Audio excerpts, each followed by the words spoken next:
శ్రీ గురుభ్యో నమః. శ్రీకృష్ణ పరబ్రహ్మణే నమః. శ్రీమద్ భాగవత మహాపురాణమునందలి దశమస్కంధములోని ఉత్తరార్థమునందు 12వ అధ్యాయము ప్రారంభము. ఈ అధ్యాయంలో శ్రీకృష్ణ భగవానుని పుత్రుల విశేషములను, అనిరుద్ధుని వివాహము, రుక్మివధ మొదలగు విశేష విషయములను తెలుసుకుందాము. శ్రీశకుడు పరీక్షణ్ మహారాజుకు చెప్పాను. పరీక్షణ్ మహారాజా, శ్రీకృష్ణుని పత్నులలో ప్రతి ఒక్కరికి 10 మంది పుత్రులు కలిగిరి. వారు రూపము, బలము మొదలగు లక్షణములలో తమ తండ్రి అయిన శ్రీకృష్ణ భగవానునకు ఏమాత్రమూ తీసిపోరు. ముమ్మూర్తుల వారు తండ్రిని పోలి ఉండిరి. రాజకుమార్తెలు అందరూ శ్రీకృష్ణ ప్రభువు ఇంటి నుండి బయటికి వెళ్ళక తమ వద్దనే ఉండుట గమనించి, నేను మాత్రమే ఆ స్వామికి ప్రియపత్నిని అని ఎవరికి వారు తలపోయిచుండిరి. ఏలయన వారు వాస్తవముగా ఆ పురుషోత్తముని యొక్క మహత్వమును ఎరుగారు. ఆ కృష్ణుని భార్యలందరూ పద్మకోశము వలె మనోజ్ఞమైన ఆ పరమాత్ముని యొక్క వదన సౌందర్యము చేతను, విశాలములైన బాహువుల చేతను, నేత్రవైభవముల చేతను, ప్రేమపూర్ణములైన దరహాసముల చేతను, సరసములైన క్రీగంటి చూపుల చేతను, మధుర భాషణముల చేతను మోహపరవశులైరి. కానీ వారు తమ తమ హావభావ విలాసముల చేత ఆత్మారాముడైన ఆ స్వామి యొక్క హృదయమును ఏమాత్రము లోబర్చుకునలేకపోయిరి. కృష్ణుని పత్నులైన 16,000 మంది భామినులను తమ యొక్క భావగర్భితములైన చిరునవ్వుల చేతను, క్రీగంటి చూపుల వైభవముల చేతను, మనోహరములైన భ్రూవిలాసముల చేతను, నర్మ సంభాషణముల చేతను, కామశాస్త్ర ప్రసిద్ధములైన ఇతర శృంగార చేష్టల చేతను, మన్మథ బాణముల వలె కామోద్రేకమును గూర్చడి వయ్యారముల చేతను ఆ ప్రభువును ఆకర్షించుటకు ఎంతగానో ప్రయత్నించియు జితేంద్రియుడైన ఆ స్వామి మనస్సును చలింపజేయుటలో ఆసక్తులైరి. బ్రహ్మాది సకల దేవతలను ఆ భగవానుని వాస్తవ స్వరూపమును లేక ఆ స్వామిని పొందేటి మార్గమును తెలుసుకుని జాలరు. అట్టి ఆ శ్రీహరిని ఆ వనితలు పతిగా పొందిరి. వారికి నిరంతరము నిత్యము ఆ స్వామి యర ప్రేమానురాగములు వృద్ధి చెందుచుండెను. వారు దరహాసములతో, లీలావలోకనములతో, నవసంగమ లాలసలతో ఆ ప్రభువును సంతోషముగా సేవించుచుండిరి. ఆ 16,000 మంది చంద్రవదనులలో ఎవరికి వారు శ్రీకృష్ణునకు సాదరముగా స్వాగతము పలుకుచుండిరి. మణులు చెక్కిన బంగారు ఆసనములపై కూర్చుండబెట్టి భక్తితో పాదములను కడుగుచుండిరి. స్నానములకై పన్నీరు మొదలగు పరిమళ ద్రవ్యములతో ఒప్పుచున్న జలములను సమకూర్చుచుండిరి. సుగంధములను అలతుచుండిరి. అమూల్యములైన వస్త్రాభరణములను సమర్పించుచుండిరి. ఇష్టములైన భోజన పదార్థములను నివేదించుచు, తాంబూలములను వసకుచు, అలసటలు తొలగటకై వింజామరలతో విసురుచుండిరి. తలలు దువ్వుచు, తల్పము చేరి వలపులను కృమ్మరించుచు అడుగులొత్తుచుండిరి.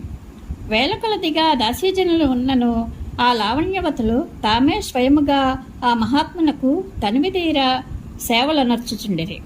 పరీక్షణ్ మహారాజా, శ్రీకృష్ణుని యొక్క అష్టమహిషులను గూర్చియో వారిలో ప్రతి ఒక్కరి యందును 10 మంది పుత్రులు ఉదయించినట్లును ఇంతకు ముందే నేను నీకు చెప్పి ఉంటిని. ఇప్పుడు ఆ పుత్రులలో ప్రద్యుమ్నాదులను గురించి వివరింతును. శ్రీకృష్ణ ప్రభువు వలన రుక్మిణీదేవి యందు ప్రద్యుమ్నుడు, చారుదేష్ణుడు, సుదేష్ణుడు, చారుదేహుడు, సుచారుడు, చారుగుప్తుడు, భద్రచారువు, చారుచంద్రుడు, విచారుడు, చారుడు అను 10 మంది కుమారులు కలిగిరి. వీరందరూ తండ్రి అంతటి బలపరాక్రమశాలులు.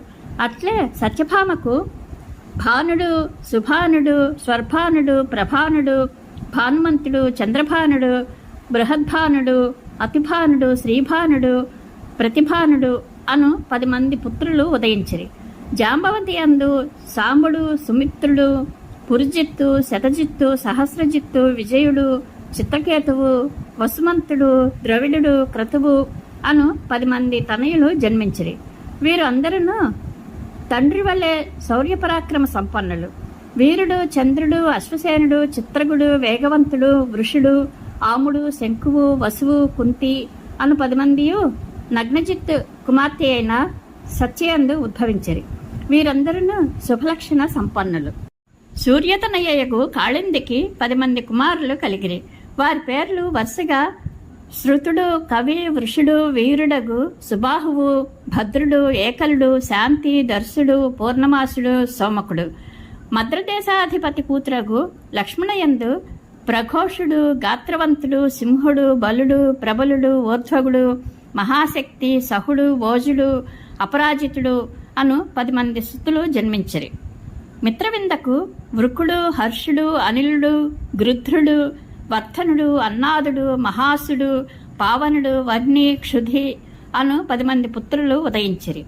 శ్రీకృష్ణుని వలన భద్రయందు సంగ్రామజిత్తు, బృహత్సేనుడు, సూర్యుడు, ప్రహరణుడు, అర్జిత్తు, జయుడు, సుభద్రుడు, వాముడు, ఆయువు, సత్యకుడు అను 10 మంది తనయులు ఉద్భవించిరి.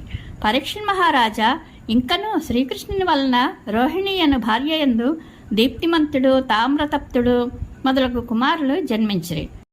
భోజకటకపురమునందు రుక్మి యొక్క కూతురైన రుక్మవతికి ప్రద్యుమ్నుని వలన అనిరుద్ధుడు పుట్టెను.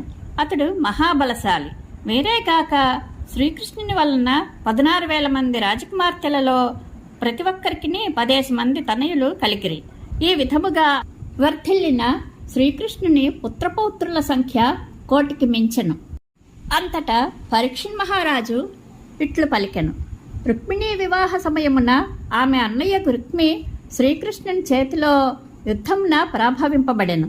ఆ కారణముగా అతడు శ్రీకృష్ణుని ఎడ వైరభావము వహించి ఆయనను చంపుటకై అవకాశం కొరకు ఎదురుచూచుచుండెను.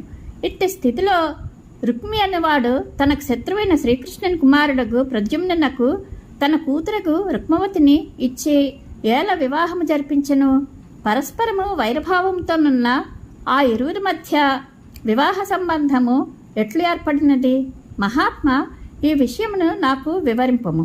మహర్షి, మీ వంటి యోగులు భూత భవిష్యత్ వర్తమానములను, ఇంద్రియగోచరముగానే విషయములను, సుదూరముననున్న వాటిని, అడ్డుగల వస్తువులను కూడా చక్కగా దర్శింపగలరు కదా.